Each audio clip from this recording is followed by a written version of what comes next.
The Glasgow clan had a really rough year last season, finishing 10th in league standings.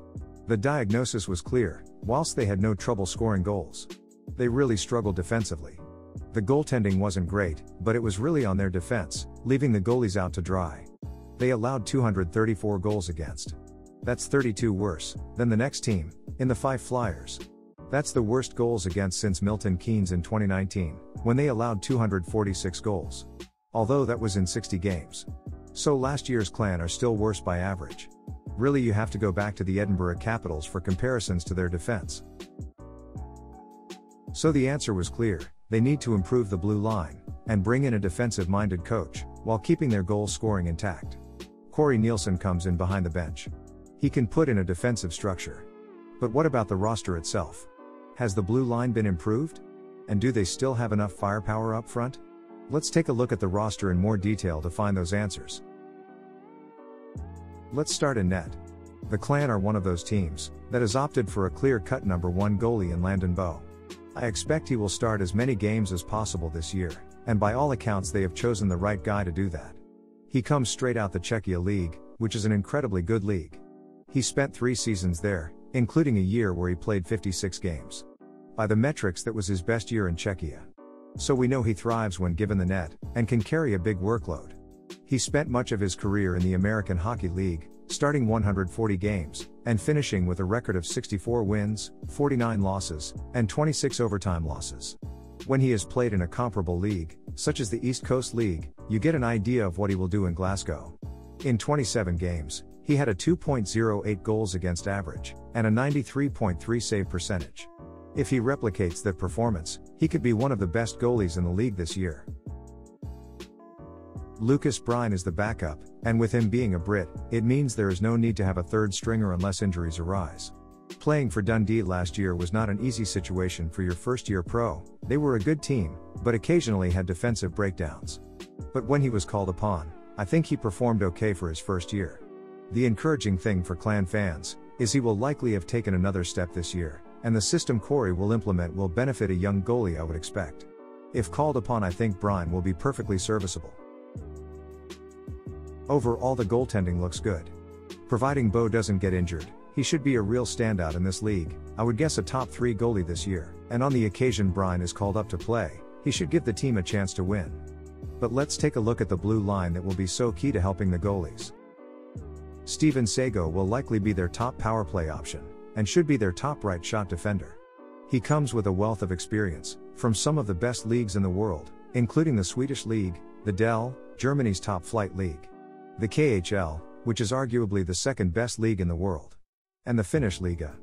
Coach Nielsen described him as a player with high hockey IQ, and someone whose skating ability is among his greatest attributes.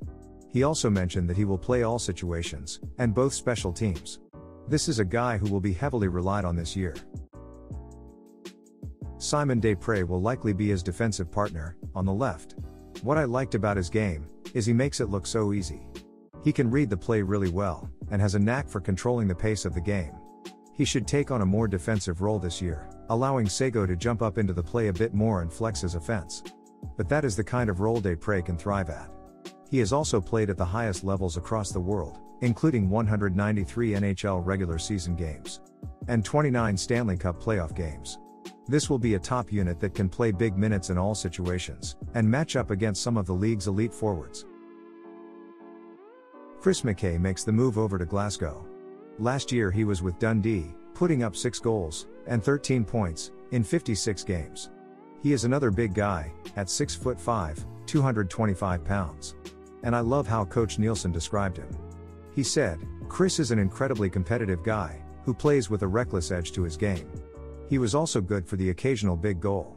Every now and then you would see him go coast to coast, cutting through 3 guys and getting a shot on goal. Having such a big, solid defender be able to do that and cause some chaos is a useful thing to have. Darian Keeld completes the top 4. For me, he will be their second power play option. They get him at a great age of 25. This should be a real coming out party for him, as 25 is usually the start of a defender's prime years. He has spent much of his career in the East Coast League, with multiple call-ups to the American League. On the East Coast, he is around half a point per game. And in the American League, He is a 0.34 points per game, which for a defender is super impressive. For context, Cooper Tsesh, the top guy in Nottingham, was only 0.26 in his time in that league. I expect Kiel to be a big part of this group, and a key to their puck-moving ability from the back end. Reece Kelly returns on the third pair, and it's time for him to take another step. This season, he goes from being paired with Cody Saul to Joe Hazeldine. Both good players, but very different styles. How will Kelly adapt? He had a good year last season, and the clan will be hoping he can take another step. Joe Hazeldine completes the defensive core. I'm a big believer in Hazeldine, and could see him moving up should the opportunity arise. He came into Nottingham mid-season last year and was a real difference maker. 12 points, in 40 games, including a couple goals. I think he is primed for a big season this year. So that's the defensive group. What I can say with confidence, is it will be far better defensively than last year's group. They have some great offensive options in Sego, and Kiel. Some big, strong defenders in Desprez, and McKay. And a couple Brits primed to take big steps this season in Kelly and Hazeldine. There are some concerns like age, and mobility within the group. But overall, I think it's a solid core. Now let's take a look at the forwards. The first thing I will say about the forward group, is they have so much versatility. I am fully expecting the line combinations below to be completely wrong. With 9 guys that can play center, there is going to be plenty of movement and shuffling. So rather than talk about lines, I am just going to talk about the players. Starting with Cole Ulley, who makes the move north, last year playing for the Cardiff Devils. He is a playmaking winger, who put up 30 assists in the regular season, good for 14th in the league. He has also been an above point per game player in the East Coast League throughout his career. He is going to be a really useful asset to this forward group, but they need to pair him with guys who are going to finish. Such as a Liam Finlay, or a Sidorov maybe. Tyson McClellan is a natural centerman, who has spent the past 4 seasons in Germany. 1 year in the top flight DEL. And 3 years in the second tier DEL 2. That gives us great insight, as the DEL 2 is fairly comparable to the elite league in terms of talent. In his time there, he has put up 42 goals, and 136 points, in 133 regular season games. So just above a point per game.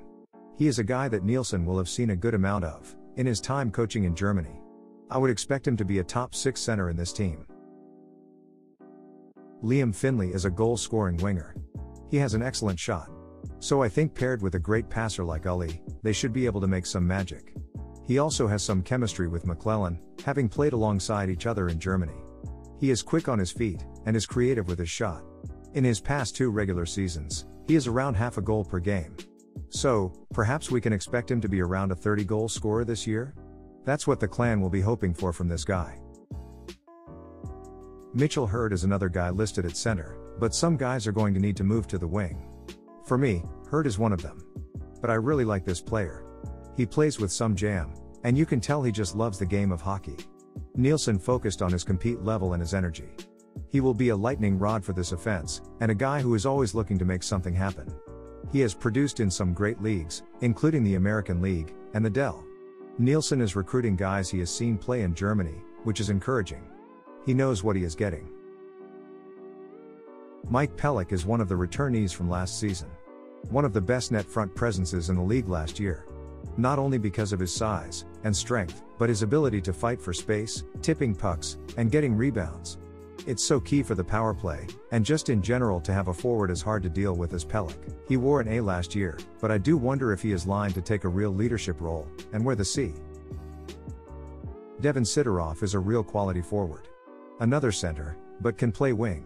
Like Landon Bow, getting a guy straight out the Czechia League, particularly one that has produced, is good work by the clan. He is a great all-rounder. Great offensively, good shot, physical, defensively responsible. He is going to have a big role with this team, and should be an elite player in this league. These top 2 lines are interchangeable, both excellent lines. Cade Nielsen was a last-minute stand-in, after Sato was unable to join them. But it comes with its advantages. Nielsen is GB player, meaning they don't have to scratch any imports now, if they don't want to. The other benefit, is Nielsen is a really talented player. This will be his first year pro, and I expect him to be a real impact third liner. Yet another guy who can play center, but I would expect him to be a winger to start. The downside is, he is not committed for the full year. He will be a stopgap until they can find someone else. Ryland Schwartz is another player who Nielsen got to see play in Germany. He actually played for him in 2020-21. He is another super talented offensive threat. He has been a point-per-game player in the DEL too. 162 points, in 162 games.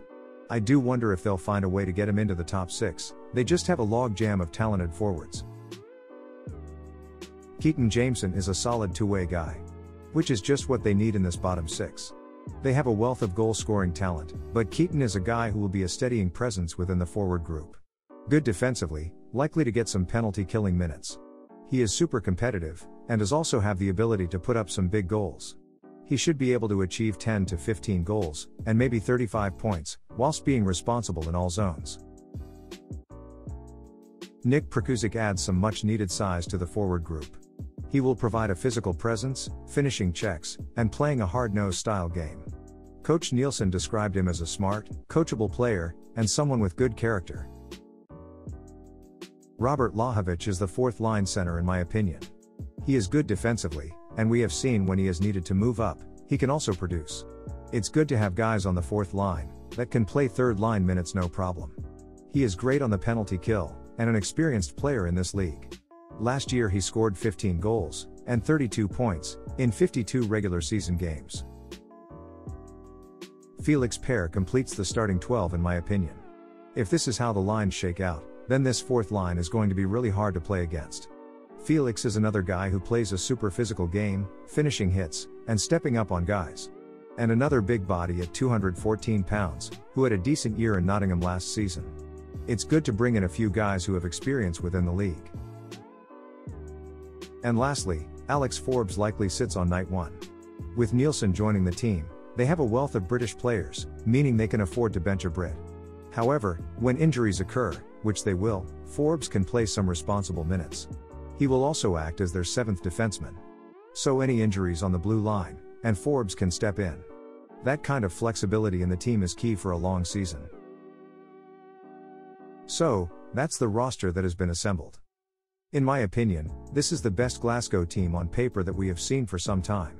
In net, they have a potential star in Landon Bow, with a serviceable backup in Brine if called upon. The defense looks big, and capable. I have a slight worry about speed and mobility in the D-core, but we'll see how they get on. And lastly, the forward group looks stacked, with offensive talent. My only real concern is how will Corey Nielsen coach this team? We know he plays a tough, forechecking, defensive style of hockey, which can be highly effective. We've seen it be successful. I have no doubt they will be able to defend well. But we saw in Nottingham in those final years, they would bring in offensively gifted forwards, who then slightly underperformed, perhaps due to the systems implemented. Are we going to see some of these offensive forwards not quite produce at the level we would expect? That I cannot say, but it's something to watch as the season gets underway. Overall, I think they are going to be in a fight with the Panthers and Flames for 4th place. And I cannot see them coming any lower than 6th with the talent they have on the roster. But what do you think? How do you think this roster will shape up? Let us know in the comments below. As always, thanks for watching. Take care.